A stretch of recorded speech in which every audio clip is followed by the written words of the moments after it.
Like کریں، subscribe کیجیے، bell icon کو دبائیں تاکہ ہماری ویڈیو سب سے پہلے آپ کے پاس پہنچ سکے۔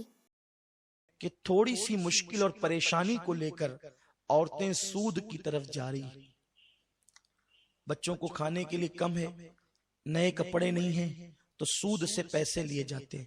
یاد رکھیں جو سود سے پیسے لیتا ہے وہ بھی ملعون ہے۔ آقا نے فرمایا جتنا گنہگار سود دینے والا ہے، لینے والا جتنا گنہگار ہے اتنا ہی سود دینے والا بھی گنہگار ہے، دونوں گناہ میں برابر کے شریک ہیں، دونوں پر لعنت ہے۔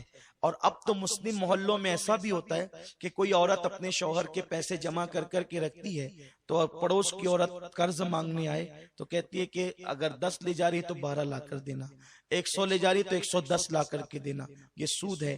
میں ان بہنوں سے کہنا چاہتا ہوں اپنے پیٹ میں جہنم کی آگ مت بھرو، کیونکہ میرے آقا صلی اللہ علیہ وسلم فرماتے ہیں قیامت کے دن سود خوروں کو، سود کھانے والوں کو یعنی بیاج کھانے والوں کو اس طریقے سے اٹھایا جائے گا کہ ان کے پیٹ مٹکوں کی طرح ہوں گے اور اس میں آگ بھری ہوگی اور اس میں بچھو ہوں گے اور وہ اٹھنے کی کوشش کریں گے لیکن اٹھ نہیں پائیں گے۔ لوگ کہیں گے یہ کون لوگ ہیں؟ تو فرشتے کہیں گے یہ سود خور لوگ ہیں جو لوگوں سے سود لیا کرتے تھے اور کھایا کرتے تھے، اور حال یہ ہوگا کہ ان کو استغفر اللہ، اللہ اکبر، ایک حدیث یاد آتی ہے، سود خوروں کے لیے جہنمیوں کی شرمگاہ سے ایک پیپ کی نہر نکلے گی۔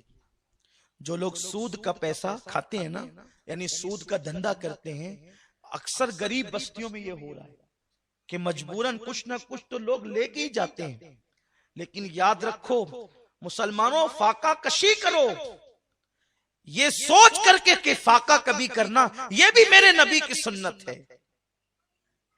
ایک وقت کا نہ کھانے سے کوئی مر نہیں جاتا، اور شادی کے موقع پر کوئی ضروری نہیں ہے کہ آپ 50 پیلی کا کھانا کرے، اللہ نے دیا ہے 100 پیلی کا بھی کرے، لیکن اگر نہیں ہے تو سود سے پیسے لے کر کے اپنے بچوں کی شادیاں نہ کرو۔ میرے رسول نے سب کچھ ہونے کے بعد اپنی بیٹی کی شادی اس لیے بڑی سادگی سے کی تھی تاکہ غریبوں کو ایک دستور مل جائے، غریبوں کو ایک قانون مل جائے۔ حضور نے کچھ نکاح بڑی سادگی سے بھی کیے تھے تاکہ غریبوں کو قانون ملے، اور ایک نکاح میں بکری کے گوشت کا ولیمہ بھی کیا تھا تاکہ امیروں کو بھی قانون مل جائے، جس کی جتنی حیثیت ہے وہ اپنی حیثیت کے مطابق خرچ کرے۔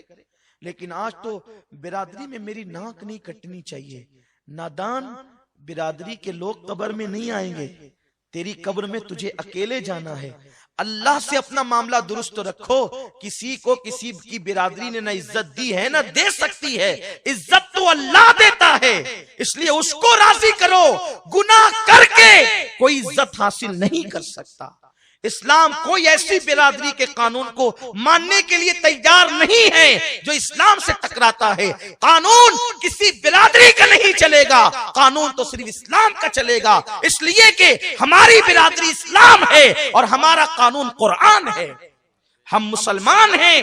اسی لیے تو حضرت سلمان فارسی سے کسی نے پوچھا سلمان تیری برادری کیا ہے؟ تو کہا میں اسلام کا بیٹا ہوں، میں مصطفی ہوں، میں اسلام کا بیٹا ہوں، میں مصطفی ہوں، میری برادری اسلام ہے اور میرا سرنیم مصطفیٰ جان رحمت ہے۔ یہ فکر ہمیں لے کر کے چلنا ہوگا۔ تو یہ کہ ہم اس کو دعوت دیں، اس کو ٹھیک ہے، ہم لوگوں کے یہاں کھا کر کے آئیں، انہیں کھلانا بھی تو ہوگا۔ آپ نے کوئی معاہدہ تو نہیں کیا تھا کہ آپ کھلا رہے تو ہم بھی کھلائیں گے، اس کی حیثیت کھلانے کی تھی، اس نے کھلایا، آپ کی حیثیت نہیں ہے، آپ پر کوئی ظلم نہیں، کوئی حکم نہیں ہے۔ اس لیے لوگوں تو عرض یہ کر رہا تھا جو سود لیتے دیتے ہوں گے ان کے لیے کتنا دردناک، میں یہ حدیث پڑھتا ہوں تو لرز جاتا ہوں۔ بے نمازیوں کے لیے بھی عذاب ہے، روزہ ترک کرنے والوں کے لیے بھی عذاب ہے، لیکن سود والوں کے لیے کتنا بدترین ہے۔ جہنمیوں کی شرمگاہوں سے پیپ کی نہر نکلے گی اور وہ اتنی بدبودار ہوگی، اور اتفاق سے اللہ اکبر وہ جہنمی جو ہوں گے، اللہ اکبر، وہ زانی جہنمی ہوں گے، اور زانی جہنمیوں کی شرمگاہوں سے اس وقت اتنی بدبو نکلے گی کہ وہ بدبو اگر دنیا کے انسانوں پہ کھول دی جائے تو سارے دنیا کے انسان مر جائیں، اور اسی سے وہ پیپ کی نہریں نکل رہی ہوگی. اس پیپ کی نہروں میں سود لینے والے دینے والے ڈبکیاں لے رہے ہوں گے. جیسے وہ سر اوپر کریں گے تو ایک بڑا سا پتھر ان کے سر پہ ڈالا جائے گا, انہیں منہ اندر کر لینا ہوگا. اس وقت فرشتے پوچھیں گے یہ کون لوگ ہیں؟ کہا جائے گا یہ وہ, فرشتوں سے لوگ پوچھیں گے یہ کون لوگ ہیں؟ فرشتے کہیں گے یہ وہ لوگ ہیں جو دنیا میں سود لیتے بھی تھے اور دیتے بھی تھے. ہم کس لیے سود لے رہے ہیں؟ نئے کپڑوں کے لیے. کس لیے سود لے رہے ہیں؟ بچوں کے لیے. کس لیے سود لے رہے ہیں؟ شادی بیاہ میں جہیز دینے کے لیے. کیا تمہارے لیے سیدہ فاطمہ الزہرا کی زندگی نمونہ نہیں ہے کہ جس نے ایک دوپٹہ, پوری زندگی ایک دوپٹہ استعمال کیا جس پر 17 سے زیادہ پیون لگے ہوئے تھے؟ کیا ہماری بیٹیوں کے لیے یہ عبرت نہیں ہے؟ یاد رکھیں, جہاں سود ہوگا وہاں کبھی برکت نہیں ہوگی. میں نے بڑے بڑے تاجروں کو دیکھا, ان کو میں نے توبہ کے لیے بھی کہا. بڑے بڑے کروڑ پتیوں کو دیکھا, اربوں پتیوں کو دیکھا کہ وہ سود سے پیسہ لے کر کاروبار کرتے ہیں. ایک دن وہ گڑے میں جاتے ہیں, کیونکہ قرآن میں اللہ کا اعلان ہے اللہ سود کو گھٹائے گا, یعنی سود میں کوئی برکت نہیں ہے, اور اللہ تجارت کو بڑھائے گا. اس لیے محنت کرو, محنت کرو. عورتیں گھر میں ٹی وی دیکھنے کی بجائے, فلمیں دیکھنے کی بجائے, سنیما دیکھنے کی بجائے کوئی ایسا کام کاج کرے گھر کے اندر بیٹھے بیٹھے جس سے وہ اپنے شوہر کی مدد کر سکے. یہ کوئی بری بات نہیں ہے, لیکن ایسا کام کرے کہ گھر میں بیٹھ کے کر سکے, باہر جا کر کے نہیں, گھر میں بیٹھ کے کر سکے. عورتیں غربت کی وجہ سے تراشن بھرنے نکلتی ہے, اس کی ہم اجازت نہیں دیتے, ہمارے علماء اجازت نہیں دیتے. اس لیے کہ بڑے بڑے حاجی نمازیوں کو دیکھا کہ اگر عورتیں تراشن بھرنے کے لیے آتی ہیں تو ان کی نگاہیں کنٹرول میں نہیں رہتی, اور غربت کی ماری عورتیں کبھی کبھی معاذ اللہ ان کے پیر دولت کو دیکھ کر پھسل جاتے ہیں. اس لیے عورتوں کو تراشن بھرنے کے لیے نہ بھیجا جائے, عورتوں کو باہر کام کرنے کے لیے نہ بھیجا جائے. عورتیں اگر غربت زدہ ہیں تو وہ گھروں میں کام کریں, گھر کے اندر رہ کر. بہت سے ایسے کام ہیں جو عورتیں گھروں کے اندر رہ کر کر سکتی ہے. کیا آپ کو وہ حدیث پاک نہیں معلوم؟ ایک روایت ہے, ایک شخص ہے, کہنے لگے یا رسول اللہ میں بہت تنگ دست ہوں, میں کیا کروں؟ آقا فرماتے ہیں شادی کر. حضور شادی ہو گئی, ایک آدھ دوسری شادی کر لے. انہوں نے دوسری کی. پھر اس کے بعد عرض کی یا رسول اللہ اور تنگی بڑھ گئی. سرکار نے فرمایا کہ شادی کر. کہا حضور 2 تو کر چکا ہوں, کہا شادی کر. انہوں نے تیسری کی. پھر اور تنگی بڑھ گئی تو انہوں نے عرض کیا رسول اللہ اب تو تنگی بہت زیادہ ہی بڑھ گئی ہے, کیونکہ پہلے ایک پیٹ کا معاملہ تھا, ابھی تو 3 کے خرچے کی بات ہے.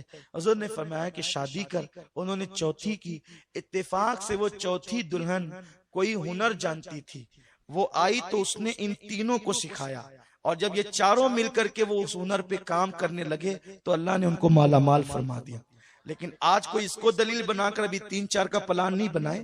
میں یہ کہنا نہیں چاہتا, میں یہ کہنا چاہتا ہوں کہ گھر کی عورتیں جو ہے وہ اس طریقے سے اپنے ہنر کا استعمال کر کے اپنے شوہر کا ہاتھ بٹا سکتی ہے, اپنے شوہر کی مدد کر سکتی ہے.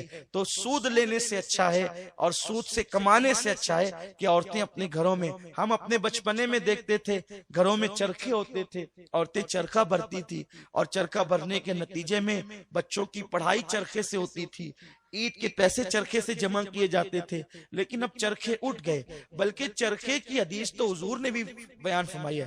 آقا فرماتے ہیں اپنی بیٹیوں کو چرخہ کاٹنا سکھاؤ, چرخہ چلانا سکھاؤ, تاکہ وہ گھر کے اندر, کیونکہ عورت جتنی مصروف رہے گی اتنی گناہ سے بچے گی. تو اس زمانے میں چرخے تھے, ابھی کچھ دوسرے کام آ گئے ہیں. وہ چیزیں عورتیں ہنر سیکھیں اور اپنے شوہر کی مدد کریں, اپنے گھر والوں کی مدد کریں. بہت سی ایسی چیزیں ہیں, لیکن سود سے بچیں. اگر غربت کی چکی میں ہے تو سورہ واقعہ کی تلاوت کریں, اللہ غربت کو دور فرمائے گا. اگر پریشانی کے عالم میں ہے سورہ یاسین پڑھیں, اللہ پریشانیاں دور فرمائے گا. اللہ رب العزت ہر ایک کو عمل کی توفیق عطا فرمائے. کمنٹ شیئر ضرور کریے.